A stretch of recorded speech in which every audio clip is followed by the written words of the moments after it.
Heidi-ho, we are here once again to do our great show. This is show number 75 of The Last Angry DJ. My name is Mitchell K.C. Hill, as it sometimes says right here, like it is right now. I'm the old guy doing the radio from the 70s, and the guy that's talking about the way radio should be today, and other stuff is my good friend Alexander Knight. There he is, the Knight Rider himself. Good to be here for I'm doing really well. Good to be here for episode 75 of The Last Angry DJ, the show that intersects old media versus new media, as we like to say, where we interview luminaries in the world of broadcast, podcasters, YouTubers, all that sort of stuff, and discuss the ongoing challenges that our industries are facing. And we have some really interesting topics today, some of them not necessarily specifically related to that, but we're going to have some fun with a variety of different topics. And we're going to start off with a little news, but before we get to the news, I just want to remind people that you can also ask questions right now live on the show. Just open your browser and go to ask.thelastangrydj.com. That's ask.thelastangrydj.com. And I want to introduce Mark Giuliani. How's it going, Mark? How are you, Alex? Good to see you. Good to see Mitch there. How is everyone doing? And we're looking forward to a great show. So ask your questions. It's the only time I get to say anything on the show is when you guys ask questions. So, you know. Now, wait a minute. Wait just one friggin' minute. You get to say whatever you want because that's the kind of show we run here. It's open to our great panel here. And, Mark, you are, without a doubt, the moral compass, as I've said before, of this show, that when we go off the edge, particularly me, I won't put it all on Alex, you're the one that makes that face you do. And then off we go to Moral Land. That's the look. It kills me every time he does that. So we're here with the show. Our show is driven by your questions. As they just said, we would like it if you'd participate that way. Don't bother going to YouTube. We've shut YouTube off for doing chats. What we really want are Mukana questions so we can capture a little information about you so we know who you are, where you're coming from, what you want to say. It's ask.thelastangrydj.com. Today's show is going to be driven by a lot of your questions. So if you're listening right now, and I see there are people, we've got like 6 or 7 people. Great. All of you. First thing I want you to do, hit the subscribe button because we need that to be able to get bigger and better guests. And then the next thing I want you to do is ask a question on Mukana, and we will answer it. And we do a wide topic of questions here, and we will happily answer them as the best of our knowledge. Old radio is one of my fortes, and new radio, Mark and Alex. So with that said, interesting news going on about there with our friends all over the what do they call it? The interweb. When you see people like calling it's not the internet, it's the interweb. Alex, do you have something to tell us a little bit of what's going on out there? Yeah, I do. I always thought this was interesting. I came across this article that was published on Pod News, that Wondery, which is a massive podcast network. So I don't know if anyone knows Wondery, if you've listened to any of the shows. They have a variety of very high quality, very polished stuff. I do recommend you check them out. But I didn't realize they were acquired by Amazon a while ago. And so now they are doing some restructuring due to some financial stuff. And they've laid off or reported 110 people, which includes company CEO Jen Sargent. And so they're going to do some restructuring and changes to their network. So as we have always said in the past, no one is safe. It's not just radio. Everyone says radio is dying. Podcasts are apparently dying. And one of the reasons that they think is because of the demand and rise of video. That seems to be where, podcasts were very popular for a time, and they still are. But some of that success has kind of dwindled. Even very big podcasts have seen drops in numbers and audience.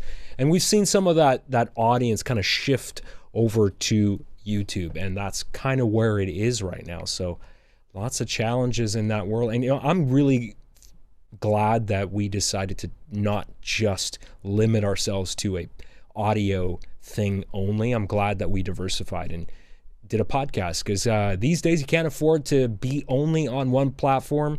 I'm sure Mark knows that. You can't just put all your eggs in one basket. You You got to diversify and find all sorts of different revenue streams, and go wherever your audience is, right, Mitch? Yeah, I mean, when I told you that we were going to do a video podcast, you shaved that mullet off your head. Go ahead, you can show them that you've actually done it. Yeah, I guess in protest, or you just didn't think it was a good look for yourself. But I thought you were fine. In fact, you shaved your face just for this show. So this is the clean-shaven, very streamlined Home Alone version of Alex Knight. Yeah, it's interesting. It just because Amazon owns it doesn't necessarily mean that everything they've done up to that point when they got bought is bad or going to be changed. The problem is there are people in jobs. This is the way the world works now, in jobs that make decisions, and a lot of those decision makers have no fucking idea. See, I used a expletive there. Have no idea of the proper way to do something that falls within their wheelhouse. Let's say. So you get these bean counters and suits and the like. Squelching the creative talents of people that created Wondery, and that's where the problem is their expectations are all driven by the almighty bottom line, and they make decisions that they think, well, if we cut expenses and cut people, then they'll be forced to do a better job of the show for fear of the way things are going. I think your point that you made is quite good, Alex, that no job is safe in the world we live in, whether it's podcasting or videocasting or vodcasting, whatever you want to call it. It's the low-hanging fruit's going to get snatched. Even Howard Stern is not, safe. We don't even know what the story is with him. All kinds of rumors flying around when his contract comes up. Maybe Sirius will decide, hey, we don't want him. We don't know. We don't know. There's a lot of speculation going on about his job. So, is it possible? Is it possible in this new world that we live in that Amazon could muster its vast financial resources and make it a better program? Can they possibly do that? I mean, come on, Mark, what do you think they can do? You're a guy, you're in the corporate, infrastructure. You make decisions. Well, I think what we're seeing is a huge transition from what was, the law of the land for 50 years, where you had broadcast television and radio using advertising to, pay off all of the money that it cost to produce these shows. And I think what amazed me was that they had 300 employees putting together these podcasts. That's just a tremendous amount of people. And I think Amazon's coming in, looking at it from a business point of view and saying, we've got to cut back on the spending in order to get the revenue to work. And I think everybody's trying to figure out, where is the revenue? How are we doing this? We're transitioning from what was an advertising world to now trying to build things through subscriptions. And I think they're finding that people are tired of getting nickeled and dimed, $8 here, $10 here, $5 here. And you never know where the content that you want to watch is going to be 6 months from now. So, well, to put it in perspective, Mark is a businessman. He owns radio stations. He has to make money to make justification for why he's doing it. So I understand the point of view you have. There's going to be a bottom line, and you got to be able to pay your expenses. But some people go about changing that the wrong way. Podcasting and then vodcasting, I'm referring to video podcasting, is going through a correction period where it was all good. Everything was fine. It was rainbows and unicorns. Now it's getting down to the brass tacks, and the people that control the money, the advertisers, the people watching these things, are starting to say, yeah, it's kind of good, but where's the meat? Where's the beef? What's going on here? And that's what I think that podcasting or anything social media is going through right now, is that there's a wake-up call where people are saying, hey, this has been great, but now we need to justify what we're doing. Now, the big ones, the big, very successful shows that already have millions of viewers, that overwhelms any of that particular mathematics that they're using. But Alex, nowadays, it's kind of like the people that are using the metadata to verify and to justify what they're doing. is saying, I don't know. You know, in the advertising business, we call that CPM, cost per thousand. I don't know if those numbers are making sense for a typical podcast. Well, we see, you know, they use that terminology and metrics. I think one of the challenges, and it's not just, I don't want to pick on Wondery, but a lot of these big podcast companies like Wondery, and Mark mentioned the staffing. I mean, 300 people to work on all of these shows. You know, when you're putting out these really highly polished shows, like, for example, like if you're going to do a true crime show, that requires a lot of research, a lot of, whether it's fiction or nonfiction, there's scripts that have to be written, there are interviews that have to be conducted, there's a lot of journalistic stuff that are involved, and that requires a team of people, not just the people that are writing and editing and interviewing, but, you know, right down to the people that are doing the mixing and of the audio and the producing part of it and all that sort of stuff. And that costs money. You're paying salaries for people. And the other challenge too, of course, is, and Mitch, you mentioned this, is that making money, you know, if you're not, in addition to just having ads now, everybody has a paywall of some sorts. So Apple, a number of years back, they've introduced this feature now. If you're a podcaster, you can offer people a different tier, but it's paid. So for example, like if you're a fan of The Last Angry DJ, we actually don't have this turned on, but if you were a fan of The Last Angry DJ, let's say we were putting ads in this show and you were tired of hearing ads about Arby's, we could charge $5 a month and say, hey, this is going to be completely ad free, or we could add bonus content, bonus episodes. But the problem is now, when you listen to a lot of podcasts, it becomes really hard to pay your every single podcaster out there to divvy up your money. How do you decide who gets what? You can't support everyone, because if everyone's asking $5 to $10 a month and some of them are asking more, that's a really, really tough sell for this sort of stuff. And they don't really have any kind of donation-based thing that's built into Apple's ecosystem. So they just have the subscription model. You can go outside of that. Of course, you know, all of us use Patreon, which is outside of Apple's protection, essentially. But even that actually is being affected, because now how do they Apple protect takes it? a big cut. Apple takes a big cut. If you are subscribing to people through the Patreon app on iOS, they are taking a huge cut. Now, if you're making less than $1 million a year, they give you a better rate, but they're still taking 15%. Okay, 15% is a lot of money for most people, right? So think about that. So that plays a factor as well. Where are the big tiers in YouTube, for example, where you start to make money? Oh, I would say you probably not until you get into the tens of thousands, right? I think the people that are really making a living from YouTube, they've got more than 100,000. Right?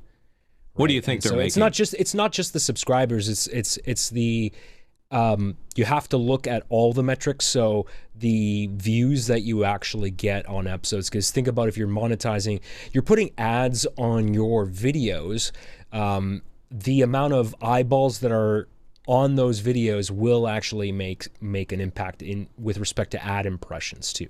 And you as a content creator have control too. You can add different types of ad. You can have ads that start at the beginning. You can have what's called mid-roll ads, which are right in the middle. You do have control over that as well, and you can add more ads if you want, which makes the experience kind of bad, to be honest with you.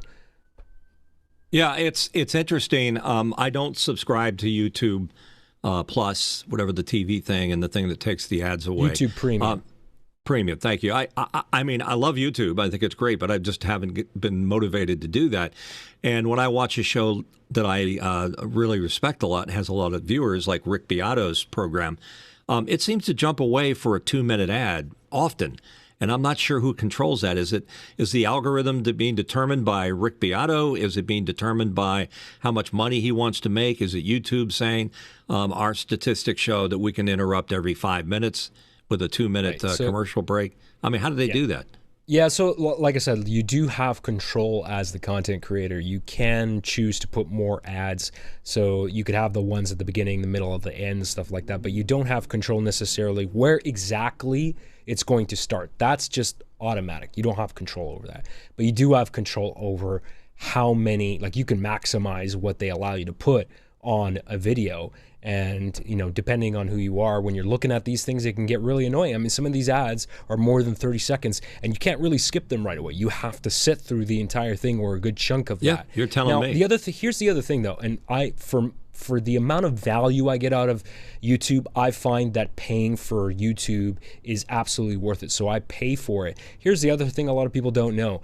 The money, a portion of the revenue that YouTube gets from those YouTube premium subscriptions, that actually also goes towards content creators. So for example, if you're putting out YouTube shorts, you are automatically enrolled in YouTube's monetization. And also a portion of what people pay into those subscriptions will actually go a little bit towards what you get there. So all of that really matters. So actually, the more people that subscribe to YouTube, even though that removes ads, that actually helps the entire ecosystem. Yeah, I noticed the shorts are very powerful because I know that it's a lot to ask you to do everything for the show. But when you did those shorts that included Larry Hennessy, those are showing up all over the place. I noticed that, I mean, unfortunately, the video is not that great, but I think that works against it. But he's getting a lot of views on, I mean, shows we did almost a year ago, a little over a year ago, are getting noticed on as a matter of shorts. And some of the capsulated truths of radio, you can see my big mug in there doing that too. So shorts are a big pain in the ass. I understand that. And, you know, all of everything that you see, Alex just mentioned there's 300 people working at Wondery on each show. You're looking at the three guys that do the show. You know, if you get a chance, put a 3 up. I just want everybody to see. This is our entire staff. This is it right here. You're looking at them. Alex does all the stick your finger in my ear. Alex does all the technical stuff and the putting it all together. It's probably the biggest job here. I'm the guy pointing the fingers to where. This is just getting silly. I'm the guy that's supposedly the host of this. That's going to be the keyframe on this episode, by the way. Oh, the finger's gone. The frozen keyframe. Yeah, exactly. And Mark, I need the face. There it is. And anyhow, what I'm saying is that this is it. So we don't have a giant. I mean, if Amazon wants to buy us, we're up for sale. They can purchase us. If they think they're going to reduce our staff, they're sadly mistaken, because not since Manny, Mo, and Jack at Pep Boys has there been a greater staff of folks that put a podcast together. We do this in earnest, wherever Ernest is. I think Ernest has passed on. So anyhow, that's what we do, and it is interesting. It's like it's like a amoebic growth of some kind, a bacterial growth or a yeast infection or something. Is that, you know, a podcast grew out of nowhere and sort of took over, and now the correction starts to happen. So I think this is just the tip of the iceberg where things are going to happen. Yeah, things are going to get acquired. And maybe Wondery was a great deal for Amazon to grab them, but then they're gonna apply their so-called magic to making them more streamlined and better. And I think they're just gonna screw it up by doing that kind of stuff. You know, I don't know how many other shows are out there that have that kind of a step. What do you suppose Joe Rogan has doing his show? How many people? It's not 3. Oh, just take a wild guess. How many people are running his show? Staff? Yeah, staff. Oh, geez. I don't know, but it's Jamie is his producer who does the live stream and I think he manages. I mean, maybe there's a couple other people, but I don't think they have a big staff at all. And I keep picking on Joe. I just do it because I don't really know who else out there is big. Mr. Beast. Well, you know, lots of Mr. Beast has a massive staff. Marquez Brownlee. I mean, has a building that he has, like, he does his productions in. So he does that. Also, Linus Tech Tips also has a big crew and a big warehouse that he does his productions from. So there's a bunch out there. Tom Segura's podcast, Your Mom's House, which has become now a network with an umbrella of different shows there. There are a number of shows that they produce that he does with his wife, and they have a pretty big team. Like, they have camera operators, they've got editors that work on the website and work on social media. They got a big team. What do you think Adam Carolla has as his staff? He was one of the first guys out there. Oh, he probably has at least 10 people, I imagine. 10 people. And we do know how many people are doing Rick Beato, because he's introduced them all. And there's like about 10 people that I've seen. He's got a nice facility. You know, he's taking us on a tour of the facility. It's one of his podcasts or vodcast, or what do we call it, with podcast with video? Somebody's got to come up with a name. It's not vodcast. I think you just made that up, Mitch. But it's just a YouTube show. It's just a YouTube show. That's all. Although weirdly now people have taken the word podcast and it's become this blanket generic term where it used to mean something that was only audio transmitted through an RSS feed, and now people refer to a YouTube show as a podcast. So I don't even know what. I've just given up. I've completely given up. You want to call our YouTube show a podcast? Call it a podcast. I don't care. What happened to the term stream? What happened to the term streaming? You had a live stream. You had a stream if it wasn't live. People still use it. Yeah. Stream is just sounds like a proctologist term. I don't know what. How's your stream? It's a data stream. I think it's a good one. How about you? What do you think? I thought it was a fishing term. It might be. Field and stream. So we're outstanding in our field. So there you go. That's a good one there. All right, well, cool. I wish them luck with all the cuts that are going on. Inevitably, it's going to happen. I think the economy is a lot worse than people are making it out to be. And I think a lot of low-hanging fruit, expensive stuff, is going to get into trouble. You know, there's rumors and speculations. I want to clarify about whether or not Howard Stern's going to get his new contract. What is it? $500 million contract with Sirius XM. Well, they have a lot of viewers, so maybe it's an easy decision. When Mel Karmazin hired him, they probably just said the math, and they said, "We'll bring him in. We'll get $1 billion, $1 billion in listeners." On the Howard Stern show, and he has done very well for himself.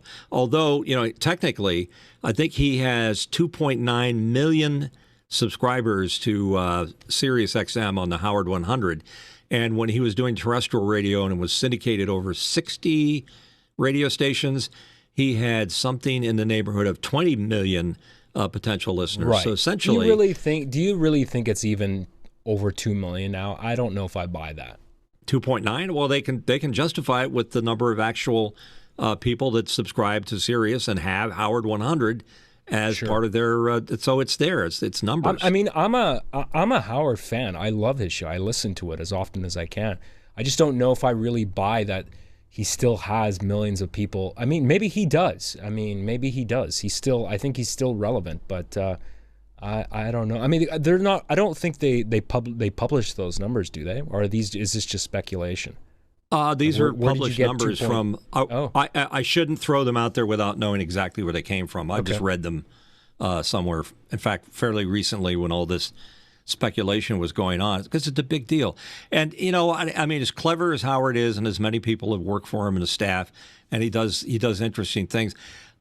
My opinion, I think it's getting a little tired. And he's not innovating the way he used to. And I think Howard probably feels that too.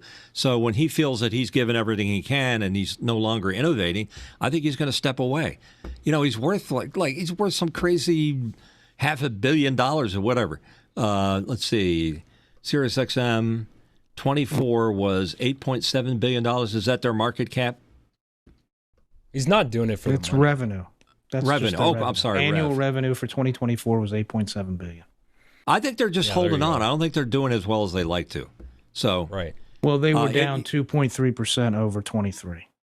And maybe Sirius is another cautionary tale, as is the internet, because when Sirius and XM, two different companies, went after the FCC auction for these two frequency spectrums to be delivered by satellite, it seemed like a pretty good deal. I mean, there was terrestrial radio, there was Walkmans and things like that, and then there was Sirius and then XM. And they went out there and they spent a ton of money to put all these geosynchronous satellites up in the air, or up there, not in the air, but up there. I don't know what the term is. Geosynchronous orbits. That's it. And it caught on, and it started doing very well. And there was a limited amount of money to be spent for it. And then along comes Steve Jobs and the iPod, and it kind of took the wind out of their sails, because now you can have your own radio station in your little pocket with the iPod, and it was just a gigantic success. And I think the combination of iTunes and the fact you could buy any song you wanted for $1, I think it really put the nose to the grindstone at Sirius. And then because their business was being stressed over the market situation like that, they had to join up with XM. That's why it becomes Sirius XM. I don't know as a company if that's only they know how successful they are. I'd love to work for you guys, by the way. And the fact you have $8.7 billion in revenues means that you got a few shekels that you can throw my way, and I'd be happy to go on there and do the 70s at 7 or whatever it is, with all respect to the other guys that are doing those shows. But anyhow, I wish them the best of luck, but I don't think it's the same shiny, city on the hill that it used to be. Right. I think there's going to be a correction to that. And the same thing's happening with the internet, with podcasting.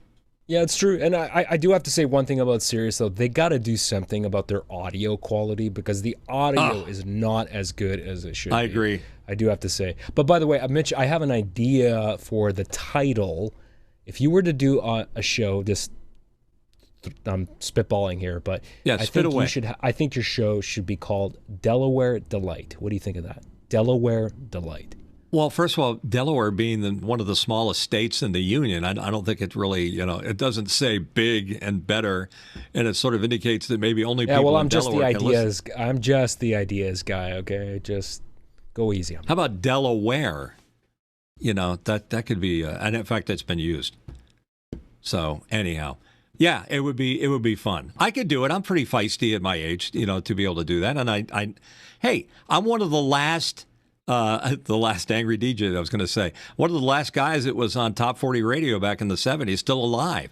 I mean, I can count the fingers of one hand my friends that worked in radio that were big in the 70s, the mid-70s to the late 70s, up into the 80s, that are still here breathing air, without some kind of a facial appliance attached.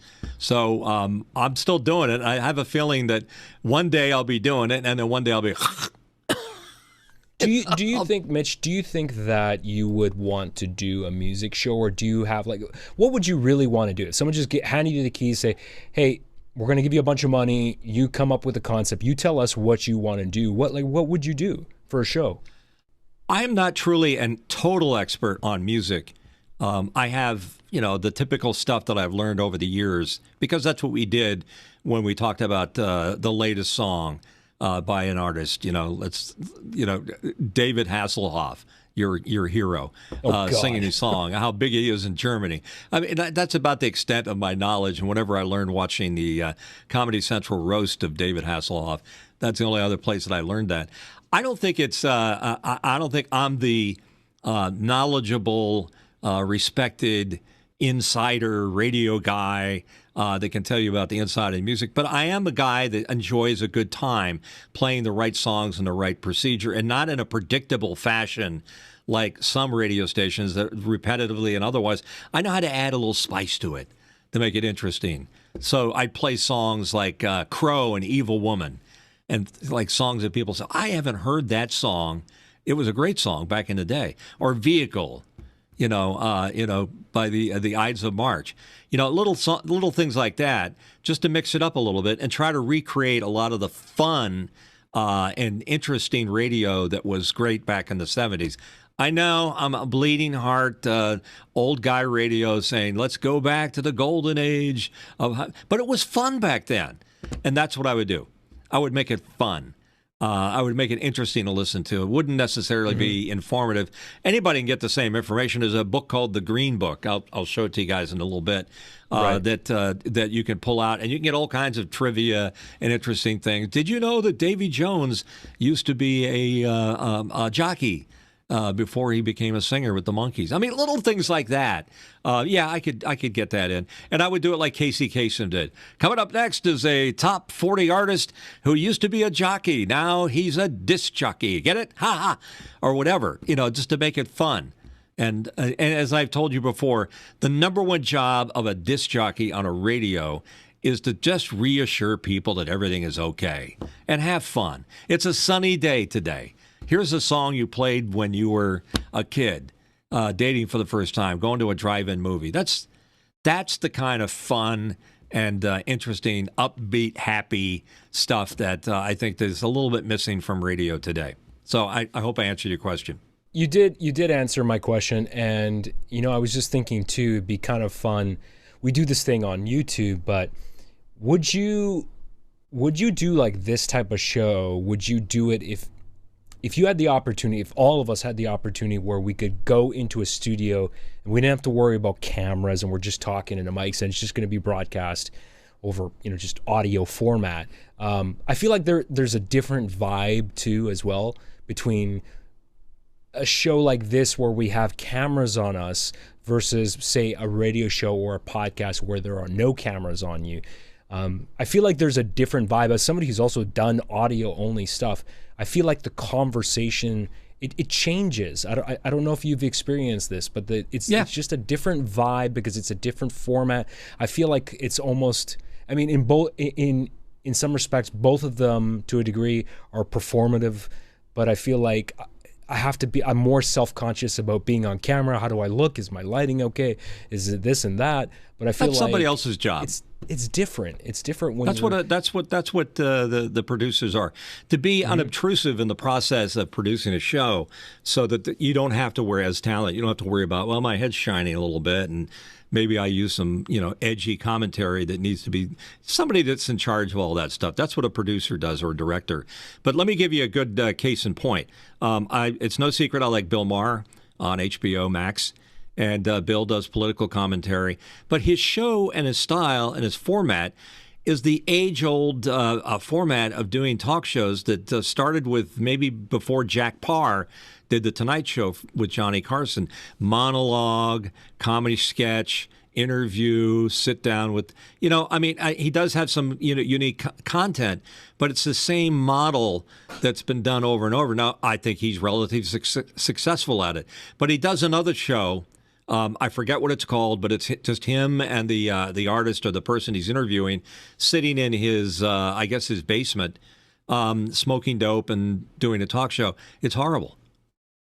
Somebody has to tell Bill Maher that, in his interest of being casual and what you just said is coming out as, we're used to a little bit of a polish, little interesting, the show moves on. It's just kind of boring and kind of, it's kind of embarrassing to watch how it moves. I kind of like it. I'm a fan of his, but I do have to say the production is just really, really bad. Really, it's hard to overlook. It was worse a year ago. He had all this spill from the neon lighting in that basement, but he's using crappy cameras. He has bad lighting. It looks bad. You know who's doing a great job with podcasting, and he had a show? Who? Conan O'Brien. I've said it before. Oh, yeah. He's got a great podcast. Yeah. And he's got, he's probably better at podcasting than he was doing the talk show, using that age-old Jack Parr format of stuff, because he always did surprising things. And he does these little side trips. Conan O'Brien Must Go, and he goes around the world and visits places, and he does his encounter type humor, which is really good. I think, to answer your question in a roundabout way, there are examples of what you suggest that work really well, and there are examples of it that aren't working well, at least in my opinion. So I think you could go to that. But I think people expect a certain amount of polish. certain amount of presentation. It's like we owe a lot to Office Hours, which is a daily show, which is done. Absolutely. To the way we do it, the quality of our show. And we literally, I mean, I feel like I went through some kind of a farm team until I was good enough to read on the show, and I got pretty good at it. It's like when I talked to Alex Lindsay about it, he was saying, "Well, we're going to make a day available for you to host," and I said, "No, Alex, I just want to be the best reader that I can be. That's all I want to do. I just want to be a reader on the show. And when I have nothing else to give, then I should move on, make room for somebody else. So it isn't the same old people. So our show looks good because of Office Hours, and our hats off to Alex and friends over there that showed us how to use the right camera, how to have the right sound, how to do the right. I'm speaking here a little bit for Alex because Alex still is on that show, as is Mark, and he does the reading now. And I think people accept that level of quality because then they know you're serious about what we're doing. But if you're not doing a great program, we have a friend in Ray Franklin, who's a presentation coach. He's been around a long way. He taught me how to present, make eye contact, look at a teleprompter. Remember, there are people out there listening, not look like a typical Zoom call where you're kind of drifting off thinking, oh, if I had a thought bubble, it would say, oh, I wonder what we're having for lunch. What do they have in a commissary? The worst thing is today? the when you get the camera, from down here. Yeah, the nose shot. And it's like, yeah, we want to see how many gray hairs you have in your nose. Yeah. So in the interest of I give 100% of the credit to Alex here, this Alex, for making this show look and sound as good as it does. Because if it wasn't sounding good, I would hear about it. I'd get an RFI from Alex like, Mitch, your mic needs to be a little closer, or you got a little too much compression on your voice, whatever. Some things I listen to what he's saying, but I think all in all of us, Mark included, even you, Mark, we look as good as we possibly can. So does that make for a great podcast? I think it's a good place to start. And I think that we would do better if we had more subscribers. So if we got more subscribers, we would have more guests involved. You don't realize how hard it is to book guests on the show when they say, well, how many subscribers do you have? I say, I got right now 205. Doesn't mean that's how many people watch. It might be 400 or 500 people watching, but that's what we need. So I just sort of worked into a plead for subscribers, but that's where we are. Alex doesn't like it when I beg for subscribers, but we've been at this for about a year. I actually we don't normally talk too much about inside baseball stuff on this show, and I'm gonna Mark, I'm gonna put all of us on screen here in a sec, because I feel like I kind of like the Brady Bunch look there with all the boxes. You got to warn me when I'm picking my nose or scratching. Yeah, you got to be ready at any moment. You got to be show ready. So one of the things that I was thinking about lately is, we see some of you guys in the chat every single week, and we sincerely appreciate you supporting the show, coming here and asking questions and talking with us. But one of the things that I was thinking about, other than the fact that we read your names out on the show or acknowledge that you exist when you're on the show, one of the things that I was thinking about doing graphically is having some kind of box where we can dynamically pop in people's names. Like basically I can push a button, anybody that's live on the show right now, we can maybe have like a list of names that's scrolling. What do you think about something like that? I thought it would be kind of cool to have people's names on people screens. Like to see their names. I don't know, what is it about people, like even I do, like if like I donate to a show and they put my name in the credits, I'm like, I feel good about that. You get a little endorphin pump from that. What do you think about that, Mark? At what point in time do you bring their name up? Do you have do you create a little segment? Right. That you might have to have a segment. Let's do it the way PBS does it with Joe Blow, gifted $20 and it just scrolls across the bottom there. Well, or gave to or hates your show. I mean, I think it should be everything. I think it should be entertaining into itself, so that absolutely. So if they have a You comment, know who does that a they wanna really make, good job of this is John. If you look at John Campia's show, now he uses. We can't turn this on because we're not at that level. But at some point, you can do YouTube super chats, where in order to post a question, people have to pay you money. And so when people do that, he will show their avatar, their photo, their question, and how much they donated as a graphic on screen. And I think doing something like that, where we actually show people and acknowledge them, and basically he works that into a segment of the show. If you want to ask us anything, now's the chance, and then you can use super chats and donate. So there are ways to do that, and I think there's all sorts of things that I just want to inject a little more fun in the show. Thanks a lot, by the way. I think it's just people want to be part of a family. It's like this is a reality show in itself. When we really get down to, other than the technical and interesting philosophical points of view that we have, people want to belong. And if we put their names on there, we're just acknowledging our bigger family that we have out there. And we do have a lot of people from office hours that are here, and some that aren't. But let's acknowledge them. I mean, people like to see that. They want to know that they're part of the gang, and that they have a small or large input as to why it's good. That's why it's so important. We're starting to sound like a PBS telethon. It's so important that you give your money to Patreon and put your name in Mukana so that we see, it's just like, yeah, that works. I mean, that's why they've been doing it for 1,000 years on public TV and radio and stuff. It's the almighty telethon. Do we need tote bags? Like, what are we going to send to people? Yeah, for our subscriber, I don't have tote bags. we'll send you this. What about a bucket? What about if we a send bucket would be nice, bucket? full of a bucket full Arby's. of crap. We'll call it a bucket put full Arby's in there. Don't call it crap. It's good food. A bucket full of Thin Mints. Yeah, Thin Mints, full of yes. Would you like another Thin Mint, sir? Mr. Creosote was that guy's name, by the way. You're referencing Monty Python. Yes, bring me a bucket. Yeah, absolutely. I think that was just such a great sketch. And it was just so, it's funny. The English have such a great dry sense of humor that they do stuff that we could never get away with here. I just love their humor. So as far as shows go, this is so far, I'll say so far, as good as we can make it. And we try to balance it with, when we don't have a guest, with what Alex has coined the term broadcast boffins. I'm not sure what that means, but it's a term. Somebody's dinging, by the way. Is that me or you? Nope, not dinging me. Away. It's got to be Somebody's Mark. Dinging. Must have been me. Well, maybe it's you. Maybe I'm getting feedback from my normal social media. So anyhow, I just think Mitch, that it's. do I need to explain what a boffin is again? Well, God dang it! Oh, that's Steven. Thanks, Steve. Well, that's what do not disturb mode he's got is out for. of control. That's what do not All right, disturb stop mode. it, Steve. You made your point. Okay, thank you.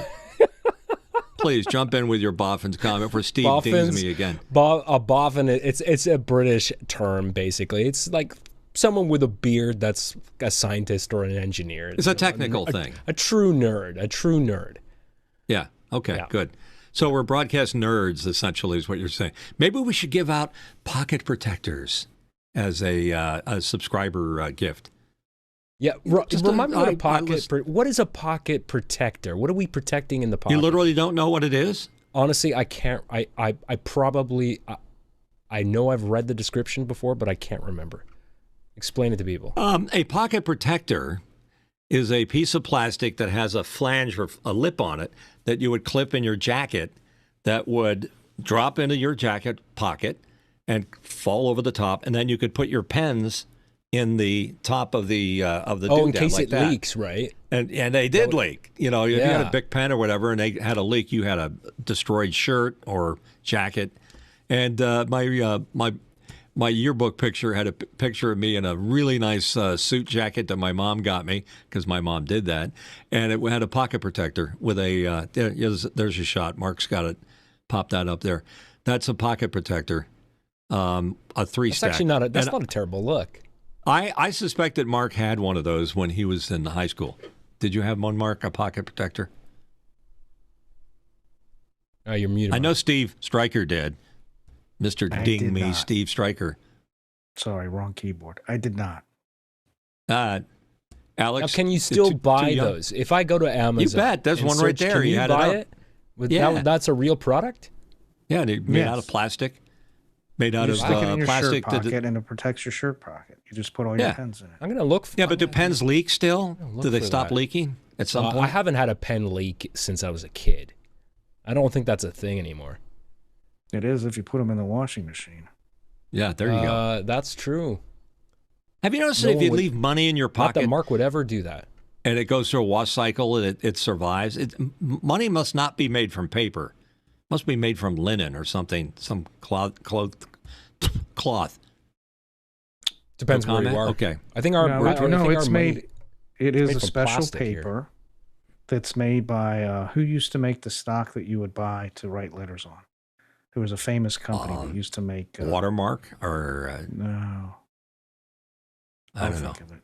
I'll think. Yeah, of we'll it. just I'll sit do here and draw. Well, you know what we should do is put up when we can't remember something because we're getting to that special age, put up bars and tone.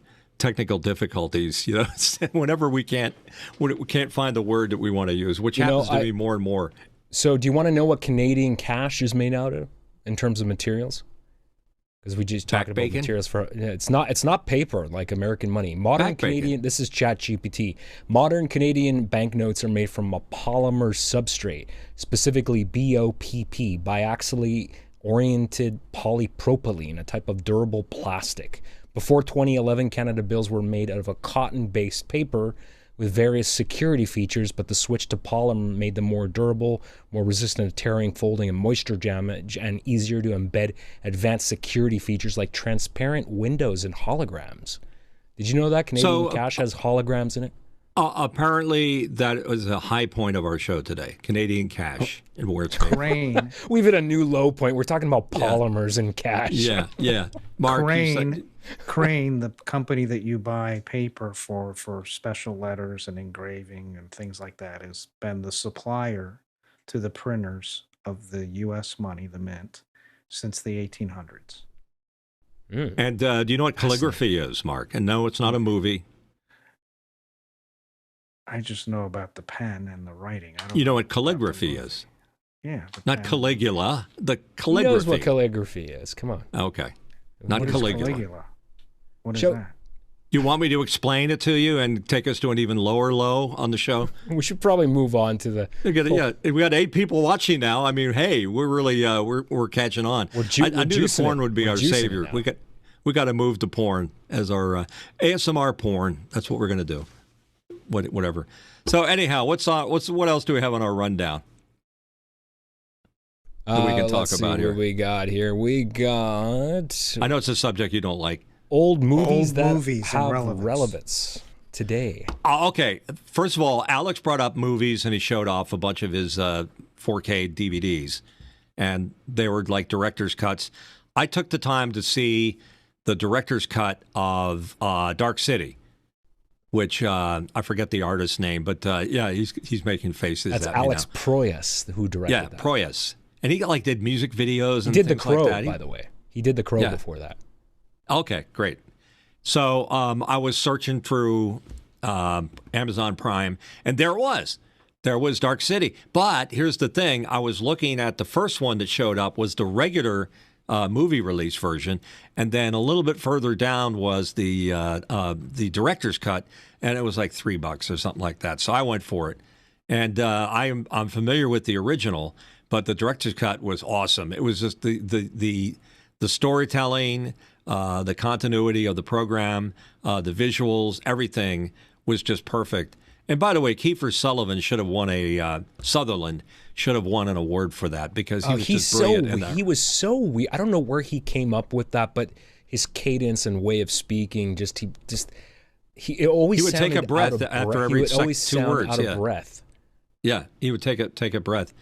So I watched that and that was good great. movie. So I just thought, hey, this is good Glad you advice. enjoyed Maybe Alex has something here. Maybe you need to spin off a podcast where you're talking about motion pictures and which version Many you should be times, watching. because I have a friend who can talk for hours about music and movies, and we developed a pretty good concept. The problem is he's so flaky. I can't get him to come here and That's shoot perfect. the show. I love flaky people. I can't get him out here on a consistent basis to do the show. If you can wake It's a him up shame. and smack It's a him around shame. and get him, get a The guy decent has video. so much untapped potential, and I can't get him to commit to All right, time you need to work do on that. stuff. You need to work on that. And I have a mutual friend that is my business partner, Tom Shustak, that knows everything about every movie ever done, going back to when Edison first started pumping his camera, taking pictures of horses galloping or a gait. But I mentioned to him the movie I tried to reference last week, which was, what was the movie that was done like in the 70s about the giant computer that took over the United States missile defense, and then a similar one in Russia? Well, he instantly knew. It's called the Colossus, the Forbin Project. He instantly knew which movie I was talking about. It's like, I'm amazed you know at people what? that can... That's on my bucket list because I heard Leo Laporte and Steve Gibson talking about this little unknown sci-fi movie from the 70s.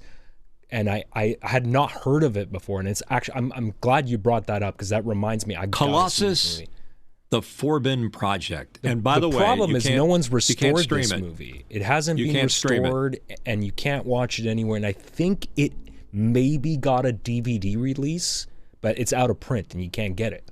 Yeah, it's not on any of the streaming services. I went through the whole thing. I went to Prime and Apple and Netflix, and I couldn't see it. Now, here's a weird check thing. again right now. In Apple, what came up in my search was the album version of the movies. I didn't realize that they actually released an album of music of the Colossal, the Forbin. Maybe it was Colossal. I don't know whatever it was, and I didn't have the heart to buy the album. So anyhow, okay, update. There's a Blu-ray, Colossus the Okay. Forbin Project, $33. I'm buying it right now. I'm clicking There you go. add to cart. Now, here's what's significant about the movie, and the reason I was thinking of it, even though I couldn't think of the title, but Tom helped me out there, is that it is what I consider to be a typical scenario that could play out with AI. Okay, this could. And the idea, I won't give the whole thing away because it's pretty obvious right up front what's happening, is that they felt that they needed automation to control, it's sort of like war games, automation to control our missile defense system. And Mr. Foreman or Dr. Foreman built this super, large computer. It was this big thing over in this facility, and it became self-aware. And then started, telling people what to do. And then apparently, not to be outdone, the Russians built the same kind of a computer. And then when the Colossus in the United States started talking to the Russian computer, what happened was that they both decided that they were going to take over defense and the humans were going to be subjugated to the computers. So in order to sort of reset the planet, they launched missiles at each other. Instead of protecting us, they actually destroyed us. And they took over Dr. Forbin as the last human, and he had like a girlfriend, and they, wanted them to get together and keep the species going. But yeah, it was an interesting show when I watched it back in the 70s, and I just think that it's more relevant today, perhaps, than the 70s when we were still dealing with the Cold War, which was still going on. So, Alex, you got to report back because I can't see it. I don't have a DVD player anymore. Absolutely. And I have no idea. So that kind of takes us to one of our other subjects: is which movies are relevant today that still could be considered part of the zeitgeist of what's going on. I don't think that would be it. He's got one up now for what is that? What's that guy's name? This is come on. Ernest Saves Christmas. Oh, Ernest, right? 100% relevant in 2025. Come on. Yeah, absolutely. And many got follow-ups, of different artists and comedians taking over Santa Claus's role or something like it, or helping him out. So he's not with us anymore. He's gone on to the big thing in the sky. I remember he used to do a bunch of TV commercials. Now, Mark, you may remember him, the character, as the guy that was talking to Vern. He used to do car dealerships down in Baltimore. Yes, Notice I said that correctly. Remember. I said Baltimore. Yeah. So he was an interesting guy. Vern. So he had a very expressive face for doing that kind of stuff. So yeah, maybe that's relevant, maybe it's irrelevant. But the other things like Terminator, that was done a long time ago, and that's relevant to today. The idea that Skynet could one day become self-aware. My only beef with Terminator, and Alex, you should key on what I'm going to say here, is that Skynet was partially due to a computer chip that was taken out of the Terminator's brain or body or whatever and put into Skynet. Now, that creates a time paradox that I don't think is possible. I don't think that's possible that can happen. In other words, the chip was from today when the Terminator had come back from the future, but then it was taken back into the past, which was today, and created, I guess, out of nowhere, this chip, was incorporated, and that's what created Skynet. So when they start getting time travel involved, creating paradoxes, do you think when there's a paradox that it goes into a different multiverse? Oh, I know you have to geez. watch a lot of Marvel movies to get paradox I have no idea. It's hard to wrap your head around that stuff sometimes. But I do agree. And in fact, although I do love both Terminator and Terminator 2 Judgment Day for very different reasons, there's something about I just love the vibe of the first movie, because the first one skews more towards dark sort of horror, and the second one skews more towards just a really big action film. And they're both excellent for their very different reasons. But the whole look and feel of that first Terminator movie cannot be perfected. There's just no way. That movie is You didn't amazing. like the Christian Bale version?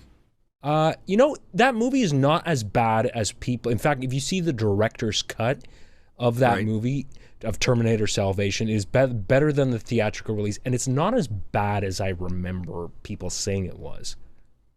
Okay, good. And then my other choice is Spaceballs. I think that has a relevance today. May the Force be with you! And they're making a sequel to that, too. That was my... you just ruined my my tease. Okay. Sorry. What the hell? We're all friends here.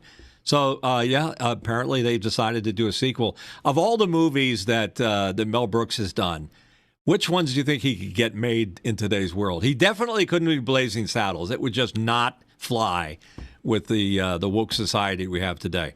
They would get like three minutes into it, and people would be storming the movie theater. So anyhow, Spaceballs would be interesting. Mark, you got to jump in here. Okay, What do you think would be a relevant movie? There's a couple. I think The Fountainhead with Gary Cooper and Patricia Neal, based on Ayn Rand's book, would be very relevant today.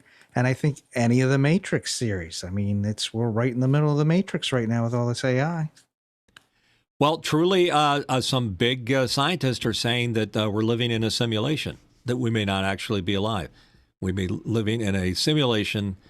I don't know how you test that theory. Now you're bringing Animal House into it. We're just in the side of fingernail, one small particle. Oh. Don't you remember that was a running gag back in the day when you would smoke too much weed, you would start, spritzing out on stuff like that. Anyhow, that's great. Alex, you have any last minute relevant movies for today? You're the movie guy. Come on, help me out. Yeah. I mean, you're saying you didn't do your homework? Is that what you're saying? It's hard. You know what the problem is? It is so hard to decide. Because I could give you 10. Oops, sorry, that just popped my mic. I could give you 10, but then there's so many. I'd have to really write it all out, and I didn't do that. It's pretty tough to do that. It's a very political answer, Mark, don't you think? I think. So no, political would be Mr. Smith Goes to Washington about a year. Of course, ago. Yes. That's good.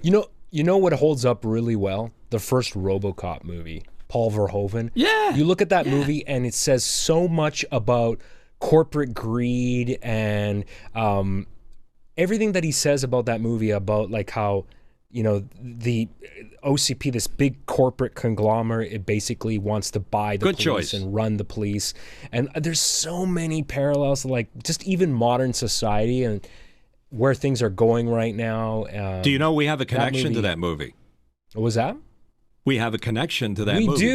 We do, and that is your friend and comedian. What's his name? Shoemaker. Shoemaker. Yeah. Yeah, he used to be married to Nancy Allen, right? He was indeed. In fact, when I had him on my radio By the show, way, I have a big crush on Nancy Allen. My God. she's a sweetheart. Apparently, Craig did too. But I had Craig on my show, and I had no idea that they were married. And I was talking about, I don't know how RoboCop came up, but I was like, Orion Pictures at the time had gone defunct and belly up. They're back now. But he said, well, I'm married to her. And I said, bullshit. I'm calling bullshit on that. And he said, I really am. I said, well, give me your phone number. Now, this is a show that goes at from 6 a.m. to 10 a.m. So we called Nancy Allen, what would have been 4 o'clock in the morning, L.A. time. And she answered the phone. She and answered I started to say, the phone?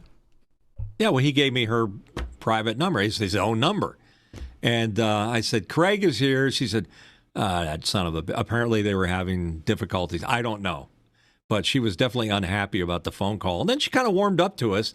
And then Craig jumped in and said how her career, how I had said her career had taken a nosedive after RoboCop, which it had. But it was mainly the movie company that was taking a nosedive. So I had to apologize to that. He put me on the spot. And then she told me a funny story about apparently while they were married one time, he was at her house and let's say that sounded stupid. They were living together. They were married. And apparently somebody was making noises downstairs, sort of like Get Shorty. And Nancy rolls over to Craig and says, go downstairs. There's somebody breaking into the house. And Craig's like, well, that would be the stupidest thing I could do. So apparently Craig leaped out of the bed completely a la mode and ran downstairs and scared the bejesus out of whoever that poor sucker was who was breaking in their house. That was one of the stories. There's somebody was actually breaking into the house for real. Breaking into the house. Oh, that's... Yeah. Maybe they were doing background study for, Get Shorty. Yeah. Well, what was if someone the movie broke into my playing? house, I would chase them out too. Hell no, I would hide. Who else? Mitch, you don't want to interact with me in a dark enclosed space. When you're hell no, I don't want to interact with you. When you had that beard, you could get your beard and I'm like, watch out, I'm gonna give you a beard brush burn. It'd be all over. Or you'd pull your hat off. The thing is that I got to always be prepared because I work in an environment where sometimes we get people coming in and stealing stuff. So I always got to be alert. How's that happen? They just come through a locked door? Well, no, because I work in a retail store renting equipment to people all the time. So we get people walking out, and it's mostly guitars. We've had people just flat out. They show up with an empty guitar case. They walk in the store, pull a guitar off the wall, put it in the case, and walk out.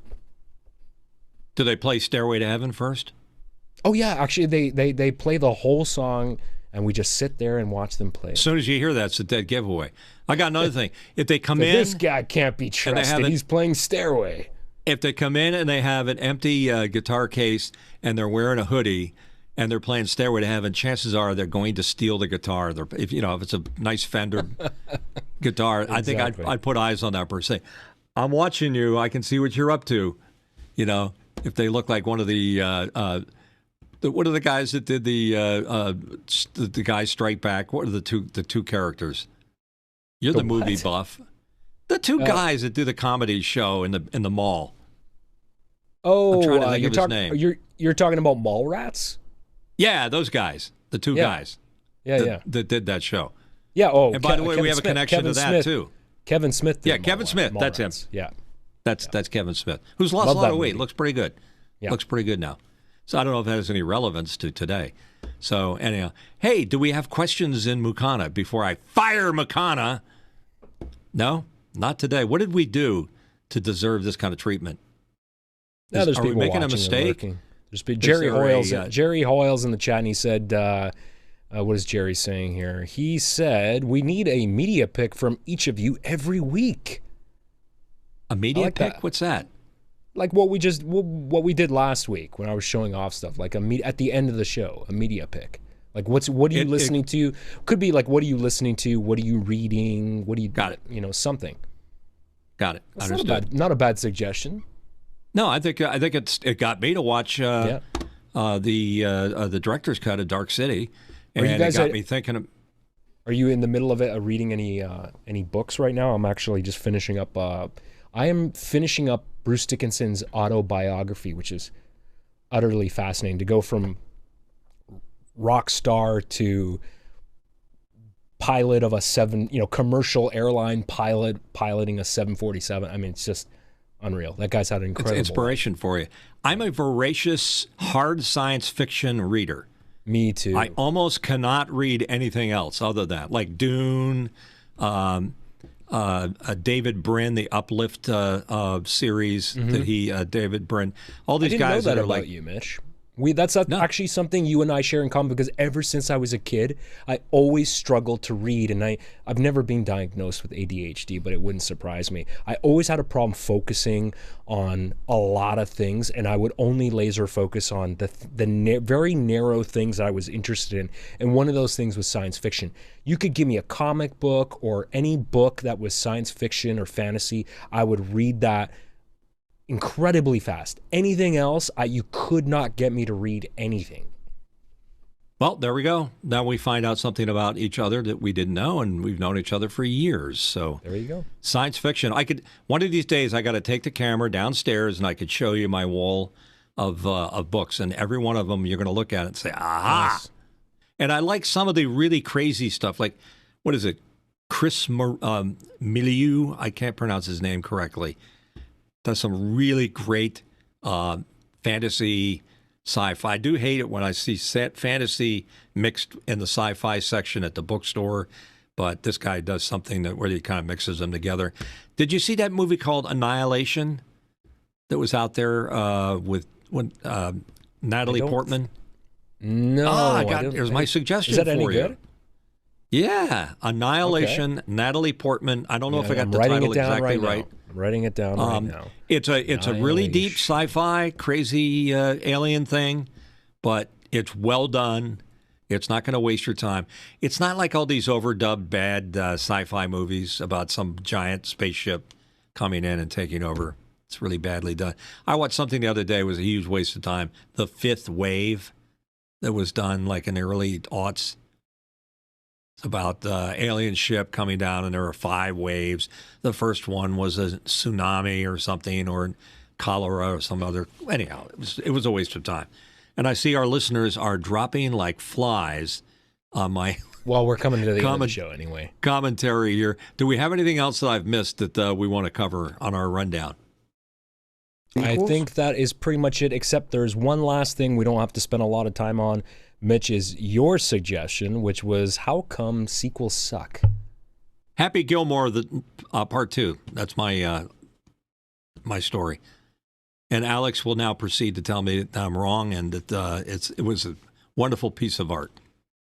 I'm not going to say that at all because I haven't actually I haven't seen it.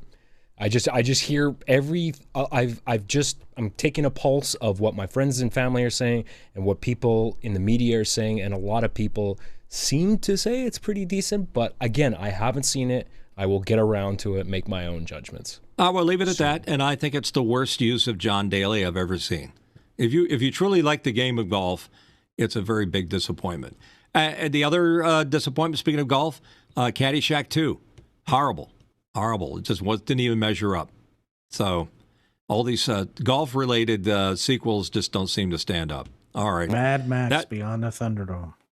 That kind of ruined. Yeah, what was the one with Beyond the Thunderdome?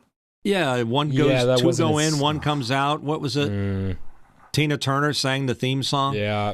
Everybody be a hero. Although you know what, the Mad Max movie with what's his name? Oh, British guy. That one was Mel good. Gibson? I like that. The reboot one that they did. Oh, okay. What's his name? Tom Hardy. I like that one. Yeah. I thought that was excellent. Tom's a great artist. I haven't seen what's the new one? Furiosa. Have you guys seen that? I heard it was pretty good. No, it doesn't hold my attention.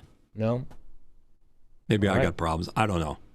And by the way, Tom Hardy is great in what's it? The alien thing that he takes over him and he eats people. Oh, Venom. Yeah, I wasn't. Yeah, Venom. That's it. I wasn't. Unfortunately, the sequels are really bad, as I predicted. But anyhow, That's it. All right, another great show. We're lining up some guests. Trust me, we have some guests lined up. They're going to come in before the month is out. Good people, very know their craft very well. I can't even say their names because they'll be upset that I plugged a show that I don't have a confirmation on. So we don't want to get into that kind of thing. But we look great, we sound great, and we have great conversations. And we left you with a little usable information. Please enjoy it. Thank you very much. Alex, how do they reach out in the meantime and tell how badly they want to either come on the show or they have a suggestion or that we're a huge waste of time and that we should disappear from the airwaves? Amazon should purchase us and fire this whole staff. We are not a waste of time. We would encourage you, if you want to be on the show and you feel like you're a good fit, you can always reach out to us, but there are numerous ways that you can do that. So I will just say, if you are watching on YouTube right now, we would sincerely appreciate the support by hitting the subscribe button. Share it with a friend if you think it's worth sharing. And, of course, you can find this show not only on YouTube, but if you prefer to listen to it as an audio-only podcast, you can find it in your podcast app of choice. We are available on Apple, TuneIn, Stitcher, Spotify, Amazon. You can ask that device to play it, and it will pretty much play everywhere. There's more services that is available on, but I can't list them all here because it's far too many.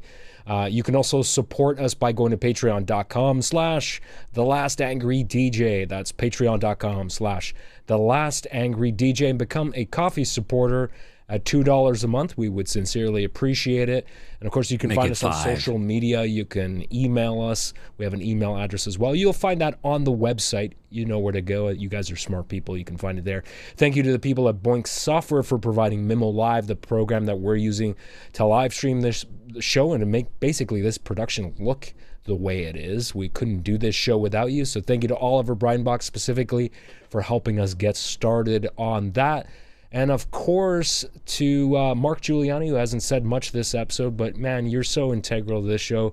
We appreciate you so much. Anything else you want to say, Mark? Yeah. Thanks, everyone, for coming and joining the show and, helping us with some questions. We need more of those. Absolutely. Yeah, we want them. And, it's never ceased to amaze me when I go, I'm down in my TV room with a big TV screen, and I'm in a condo, so people across the way can see what I'm watching. So once in a while, I got to be careful. But I think it's amazing that I can go onto YouTube, and there we are. And I'm there doing my yakety yak thing, and I had one of my neighbors in the elevator say, "Are you watching TV with you on it, doing an interview?" And I'm saying, "Okay, that's yes, hilarious. I am. Yes, I am, and I look great, don't I? I look marvelous on TV." The color of the camera. Did you use your radio voice, Mitch, and say, "I absolutely enjoy listening to my own voice"? I do. I go into Ted Baxter mode right away. It's amazing that I can do that. In fact, I have a T-shirt that says, "Don't make me use my radio voice." That definitely will get attention. Nice. And for my new little doggy, he's like, "What? What? Who's that?" So when he's biting me, pets will be pets. So, Mark, thank you very much for being here. Alex, as always. Thank you, guys. It's a pleasure. And all the people that make this program possible. Remember, Amazon, if you want to buy us, you got to keep the staff. And here is the staff. This is all the people that are part of making The Last Angry DJ the successful program that it is. Fingers everywhere, including your ears. Thank you very much for being here. We'll see you next week.